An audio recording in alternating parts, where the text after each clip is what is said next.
السلام عليكم. النهاردة هنحل مشكلة في برنامج الفوتوشوب، وهي مشكلة رسالة الخطأ An integrator between 96 and 8 is required، أو برضو مشكلة couldn't complete your request because there is no enough memory، أو مشكلة couldn't complete your request because of problem pressing the JPEG data، أو مشكلة there was an error opening your printer. والمشاكل دي كلها مشاكل موجودة في برنامج الفوتوشوب 2017 و 2018 بعد التحديث الأخير أو بعد تحديثك لويندوز.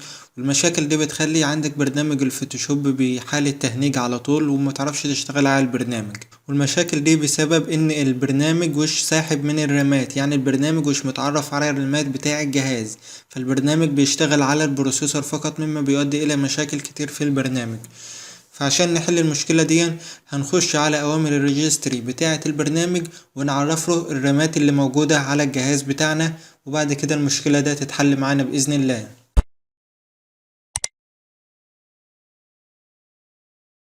تمام يا شباب، فاول حاجه هنعملها هنفتح الريجستري بتاع الجهاز بتاعنا بان احنا نضغط على زرار الويندوز زائد حرف الار، او هنيجي على قائمه الويندوز او زرار الويندوز اللي بيبقى عندك تحت على الشمال في الشاشه، وهنضغط عليه كليك يمين ونختار ران. هتتفتح معانا نافذه الرن، هنكتب فيها ريجي اديت REGEDIT ريجي اديت. هيتفتح معانا الريجستري اديتور زي ما انتوا شايفين كده.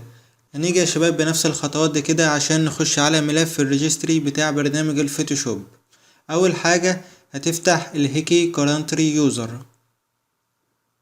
بعد كده هتختار سوفت وير، بعد كده هتختار ادوبي، بعد كده هتختار فوتوشوب، بعد كده هتختار فولدر 120.0، ولو انت فوتوشوب 2017 هيبقى عندك الملف دون 110.0.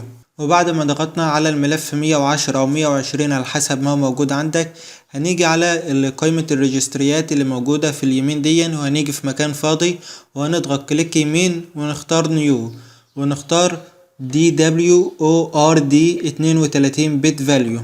بعد كده هينشئ لنا ملف ريجستري بالقيمة دي وهيكون من غير اسم. اهم حاجة يا شباب هنسمي الملف ده بالاسم اللي هسيبهولك تحت في الوصف ده. هتسمي الملف ده ازاي؟ اما انك هتضغط عليه كليك واحدة وتضغط F2 من الكيبورد، وبعد كده تنسخ الاسم اللي هسيبهولك في الوصف وتحطه، او انك هتضغط على الريجستري اللي احنا انشأناه وتختار من تحت خالص رينيم، وبعد كده برضو تاخد الاسم اللي انا هسيبهولك تحت في وصف الفيديو وتقوم انت راح حاطه كوبي وبيست. وبعد ما انشأنا ملف الريجستري هنيجي نضغط عليه كليك يمين مرتين، هتتفتح قائمة الايديت بتاع الملف دون. هنيجي هنا على البيز ونخليها ديسيميل، وبعد كده الفاليو داتا. وفي قيمة الفاليو داتا دي هنحط قيمة الرامات الموجودة عندنا بالميجا بايت. فعلى سبيل المثال لو انت عندك رام 1 جيجا هتحط هنا 1024 ميجا بايت، ولو انت عندك رام 4 جيجا هتحط 4096 ميجا بايت، ولو انت 8 جيجا رام هتحط 8192، ولو انت راماتك 16 جيجا هتحط 16384، وده لان الواحد جيجا رام فيه 1024 ميجا.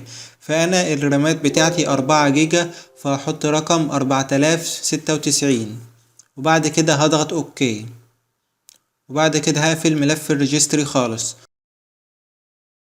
وبعد كده هرجع افتح برنامج الفوتوشوب، هلاقي كل المشاكل اللي كانت موجودة في البرنامج اتحلت، والبرنامج معايا ما عادش فيه اي مشاكل خالص ولا عاد بيهنج. وجيت اخش على الاعدادات بعد كده هلاقي كل الاعدادات بتفتح معايا، وبعد كده اقدر اعدل انا في الرامات واقدر اعدل انا في كل حاجة موجودة في البرفورمانس بتاعة البرنامج.